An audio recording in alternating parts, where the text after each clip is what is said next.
And Zachary, tell me the name of this animal. The pig. Good, Zach. Where will we... A una edad muy temprana, nos esforzamos por agrupar o clasificar cosas para poder entender el mundo que nos rodea. Good. Does anybody know what sound? La clasificación es realmente importante porque la forma en que clasificamos como científicos afecta la forma en que pensamos. Si pensamos que un animal es un perro, inmediatamente pensamos en las propiedades que constituyen a un perro. Si vemos algo como un juguete tipo poodle, entonces pensamos, Dios, quizás eso sea un conejo grande o algo así. Cuando se enferma, no sabemos cómo tratarlo.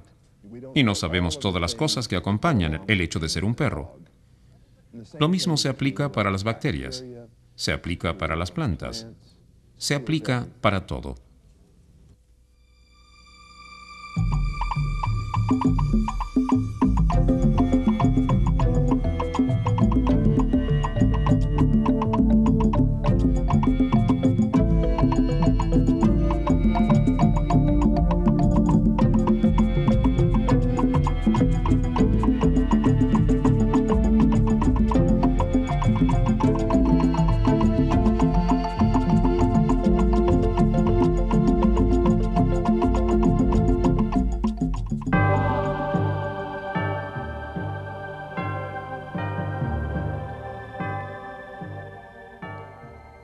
Los griegos hicieron el primer intento conocido por categorizar el mundo viviente.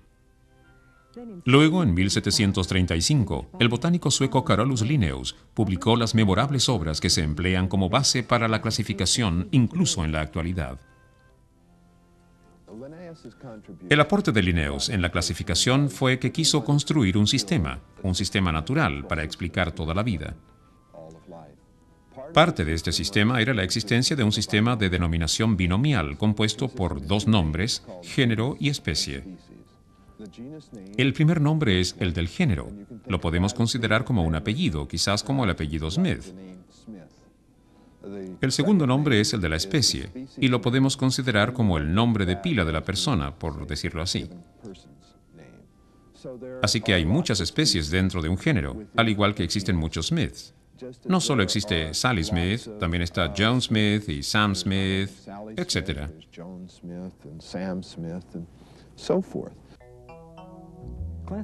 La clasificación se basa en la idea de la agrupación en unidades organizadas.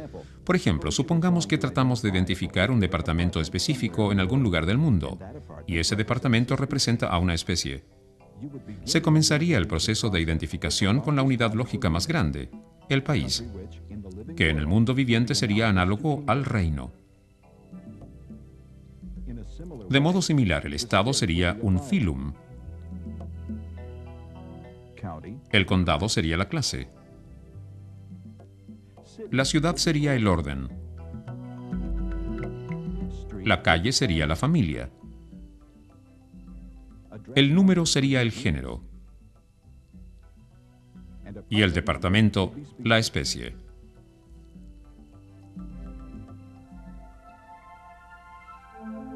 El sistema de clasificación contemporáneo más popular divide al mundo viviente en 5 reinos o países. Monera, que incluye las bacterias y todas las procariotes, células sin un núcleo organizado. Protista, principalmente células eucariotes monocelulares, aquellas que contienen un núcleo y otros organelos membranosos. Y 3 reinos multicelulares, plantas, hongos y animales. Tradicionalmente, la gente ha empleado los caracteres morfológicos para relacionar a los organismos, y eso funciona perfectamente bien para cosas como los animales, las plantas, incluso para los hongos, en que se buscan propiedades en común. Se buscan dientes que se construyan de la misma forma o huesos que se hagan de la misma manera. Lo anterior está bien para la mayor parte de los eucariotes, pero para los organismos eucariotes monocelulares hay muy pocos caracteres para relacionar los organismos. Sin embargo, la situación ha cambiado en los últimos 10 años. porque tenemos a nuestra disposición evidencia de ADN. Ordenamos en serie el ADN a partir de distintos organismos y podemos relacionarlos usando su ADN. Lo anterior es importante porque muchos grupos que esencialmente no tienen información para ser relacionados, como las bacterias, ahora se pueden clasificar por primera vez. Debido a estas técnicas de clasificación nuevas, el orden de lo viviente está cambiando rápidamente. Este es un campo de investigación dinámico. Por primera vez, los científicos cuentan con el potencial para agrupar a los organismos sobre la base de relaciones y ramas genéticas, y las líneas son nodos en las líneas de la herencia, en lugar de hacerlo por características arbitrarias. En el linaje y la historia de cualquier organismo o grupo de organismos es importante entender cómo se formaron, cuáles fueron las condiciones ambientales, cuál era la ecología general. Es impresionante que se produzca una cierta cantidad de evolución convergente. Las marsopas, por ejemplo, parecen peces, pero no se ven como peces cuando se estudian sus ácidos nucleicos o su aparato celular interno. No, parecen mamíferos.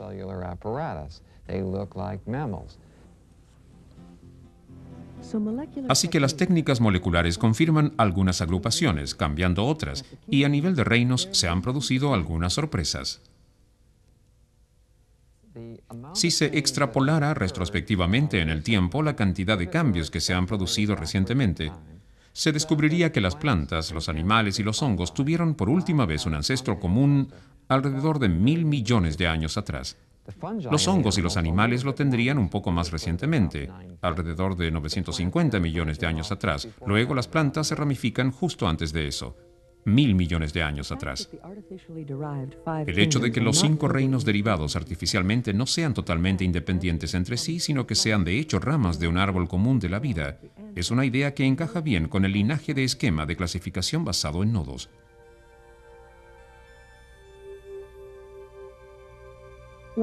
Aunque el sistema de 5 reinos nos ayuda a clasificar el mundo que nos rodea, es un sistema que probablemente tenga que cambiar con el tiempo. Pienso que lo que estamos tratando de hacer es entender como individuos de qué manera encajamos en la Tierra. Todos se interesan en la genealogía. A la gente le gusta saber quiénes son sus padres o sus abuelos o tatarabuelos. Pero en un sentido más amplio, pienso que también nos gusta saber cómo nos relacionamos con el resto de la vida. A medida que los científicos desarrollen nuevas herramientas, nuevos métodos, quizás nuevos sistemas completos para clasificar la vasta diversidad de la vida, su comprensión de nuestro mundo seguirá evolucionando. Y en este esfuerzo por determinar con mayor exactitud los orígenes de todos los organismos, probablemente el mayor cambio se verá en los lugares más pequeños.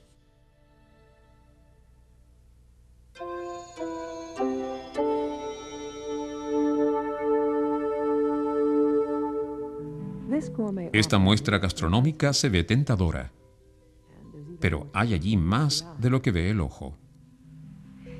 De hecho, hay microorganismos casi en todas partes, no solo en los alimentos que ingerimos, sino que en el aire que respiramos y en los objetos que tocamos. La comida siempre está contaminada, pero si uno la come rápidamente y no la deja reposando para que se produzcan toxinas y se multipliquen las bacterias, por lo general no es problema. Solo alrededor del 1% de las bacterias que nos rodean provocan enfermedades. El resto son todas buenas. De hecho, las usamos en la producción de alimentos para hacer el queso suizo. Así se forman los agujeros, en el yogur absolutamente, y hay una lactobacilina a la cual se le ponen bacterias. Vivimos con las bacterias a diario, en nuestros cuerpos, sobre nuestros cuerpos, en la comida que ingerimos. Hay varios miles de especies distintas, que por su número interminable desafían la capacidad de los científicos para ordenarlas y clasificarlas. Los estudios de ADN recién comienzan a ayudarnos a reorganizar estos diversos organismos. Por razones prácticas, siguen agrupadas usando los medios más tradicionales, por ejemplo, dónde habitan o lo que necesitan del entorno para sobrevivir. Con frecuencia, las autoridades de salud pública tienen que identificar bacterias específicas. Por lo general uno estudia las propiedades físicas y bioquímicas. Hay una serie de pruebas que separan las clases principales. Entonces se hacen pruebas cada vez más específicas hasta que se identifica un género o una especie específica. Las miles de especies del reino Monera son tan diversas que de hecho se agrupan en dos subreinos.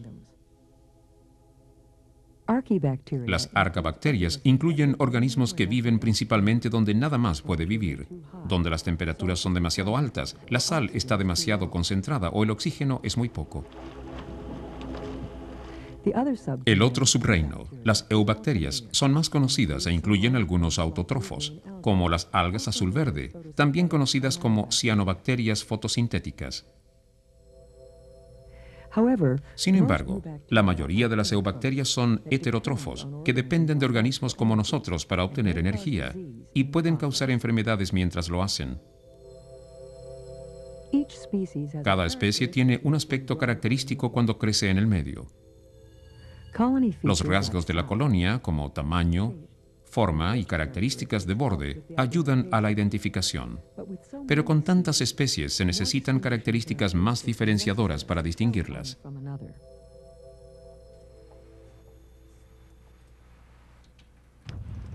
Un tipo de prueba en la tinción de Gram que se puede hacer sobre una muestra de clínica.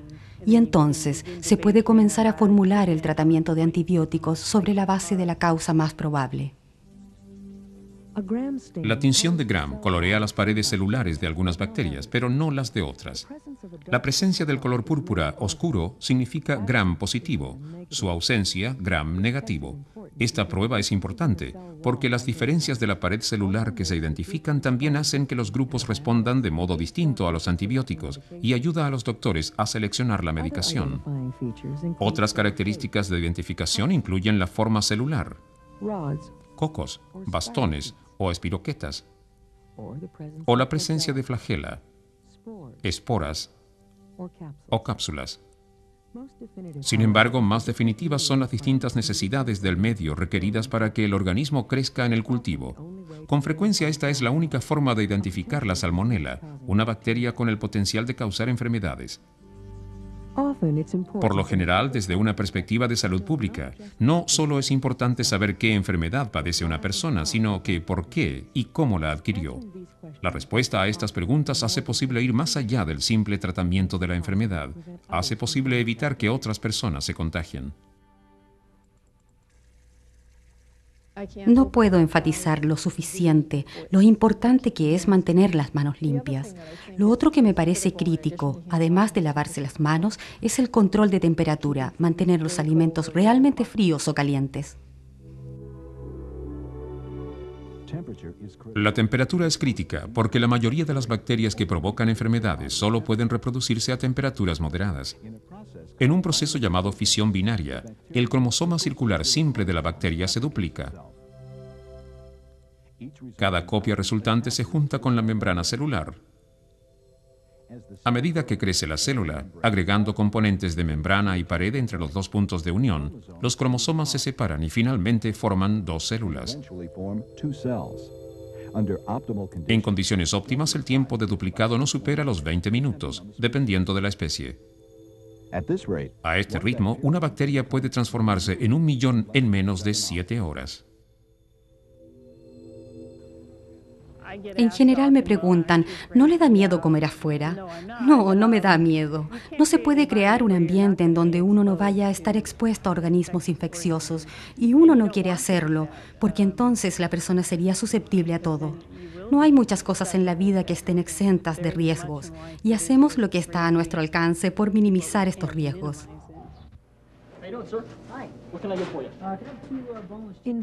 En los alimentos, las bacterias provocan la mayor parte de los riesgos para la salud, pero hay otros agentes no celulares llamados virus, los cuales podrían servirse de una comida inadvertidamente. Virus como el de la hepatitis. Los virus son tan particulares que no se clasifican en ninguno de los 5 reinos. El problema de los virus, por supuesto, es que no se pueden curar con antibióticos. Los antibióticos funcionan con las bacterias, pero en cierto modo hay que dejar que sigan su curso.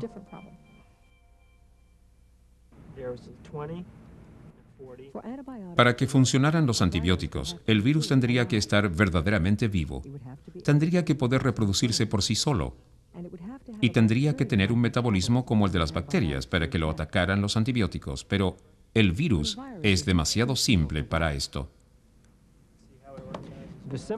El virus más simple solo tiene dos componentes, proteína y ácido nucleico. Básicamente, la proteína forma una cáscara o algún tipo de contenedor, un contenedor helicoidal o esférico. Y dentro de ese contenedor encontramos el ácido desoxirribonucleico, o ADN. Y ese es el material genético del virus. Pero el virus no se puede reproducir por sí solo. Debe penetrar los mecanismos enzimáticos y reproductivos de otros organismos. Y por eso los virus siempre infectan a algún huésped. Los virus se unen a la célula huésped e infectan su material genético, dejando fuera el revestimiento de proteína. El ADN o ARN se apodera de la célula huésped y la obliga a formar nuevas partículas del virus. Finalmente se rompe la célula huésped, liberando nuevas partículas de virus que atacarán a más células huésped. Una vez que infectan al huésped, pueden utilizar la maquinaria enzimática del huésped para reproducir su propio ácido nucleico y para reproducir sus propias proteínas. Por eso es que siempre tienen que infectar y penetrar desde otro organismo. Los científicos piensan que los virus son tan diversos porque probablemente tienen orígenes diferentes en distintos fragmentos celulares. Un virus puede permanecer en los alimentos aunque no pueda crecer ni desarrollarse. Tiene que entrar a un cuerpo tibio, sea una pulga, un ser humano o una rata, para poder crecer y reproducirse y causar daño. Obviamente, una de las cosas que a todos nos preocupa son los virus patológicos que producen cosas como resfríos, o fiebre aftosa, o el SIDA, y otras enfermedades de esta naturaleza. Obviamente, el control de estos virus y el descubrimiento de terapias y formas de atacar de estos virus es extremadamente importante para todos nosotros. Es un asunto de supervivencia. Hasta que los científicos encuentren respuestas a estas preguntas fundamentales, la mejor protección que tenemos contra las enfermedades, ya sean bacteriales, virales y de otro origen, sigue siendo la prevención. Es bastante impresionante cuando uno se sienta y piensa en esto. Si la gente cubriera su boca cuando tose y estornuda, si se lavara las manos después de ir al baño y antes de preparar los alimentos, podríamos eliminar gran parte de la transmisión de muchas enfermedades infecciosas. Ese es un mensaje que no entusiasma a la gente, y es un mensaje que aparentemente nunca transmitimos con éxito completo.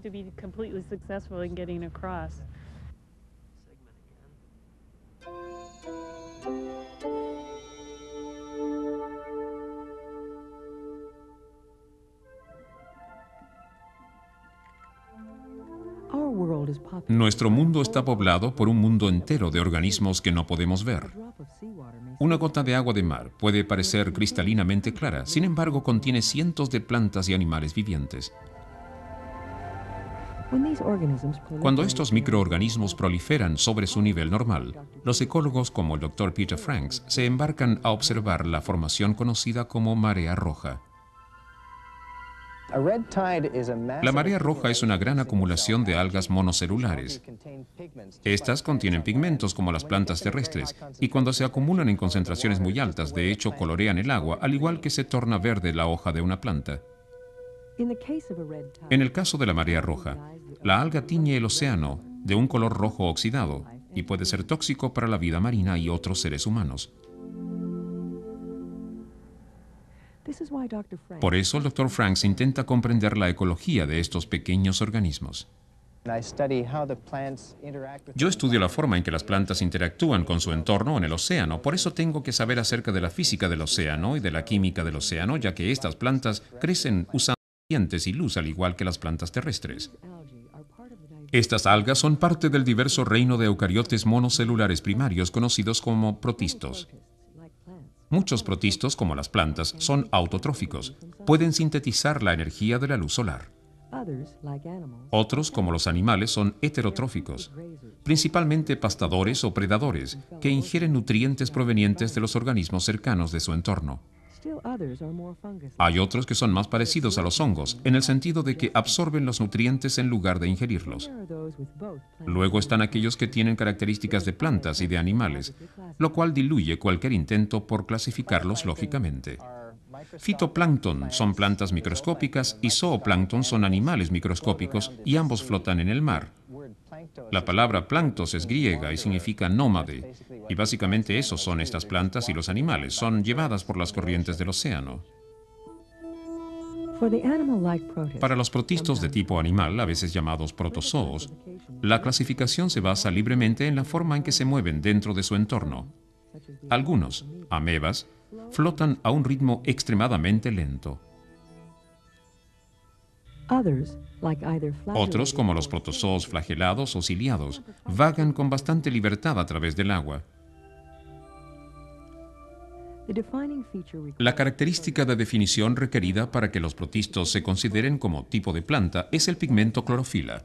No es de sorprenderse que tanto los protistos, con características de animales como de plantas, como la euglena o dinoflagelados, se muevan y tengan clorofila.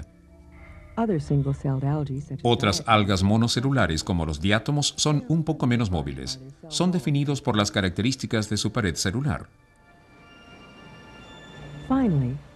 Por último están las algas multicelulares, protistos agrupados por color, rojo, café y verde. A diferencia de la mayoría de los protistos, tienen más de una célula. Sin embargo, estas algas también son considerados protistos, porque sus células no están especializadas en tejidos. El Dr. Franks está especialmente interesado en el fitoplancton, los protistos de los cuales depende todo el resto de la vida marina. Los diferentes tipos de organismos tienden a encontrarse en distintos tipos de ambientes.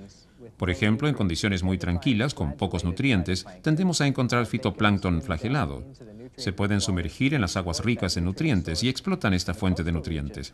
En las regiones costeras, donde tenemos una topografía con fondo inclinado, corrientes de mareas y olas, hay mucha turbulencia, lo cual permite el crecimiento de los diátomos, organismos que tenderían a hundirse si el agua fuese muy tranquila. Los protistos son los organismos eucariotes más básicos. Se distinguen por un núcleo que contiene material genético y por organelos rodeados de membrana, incluyendo mitocondria para la producción de ATP y cloroplasto para la fotosíntesis. Los científicos creen que estos organismos se originaron de las bacterias a través de un proceso conocido como endosimbiosis, un proceso en el cual una especie reside dentro del cuerpo de otra. Pienso que la teoría endiosimbiótica es una de las grandes historias de éxito de la biología molecular. En alguna etapa, esta célula envolvió a una bacteria procariote.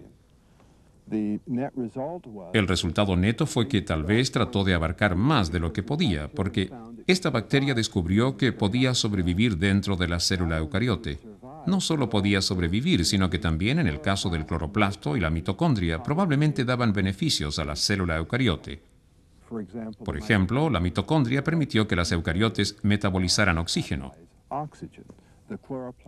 El cloroplasto permitió que las plantas utilizaran luz para vivir. Así que claramente este fue un invento fundamental. En los últimos años han surgido más ideas de que quizás el núcleo y la formación de la célula eucariote también fueron el evento endosimbiótico original.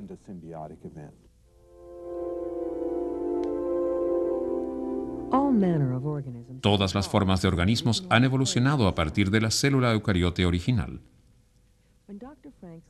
Cuando el Dr. Franks estudia una marea roja, su primera preocupación es identificar el tipo de plancton responsable.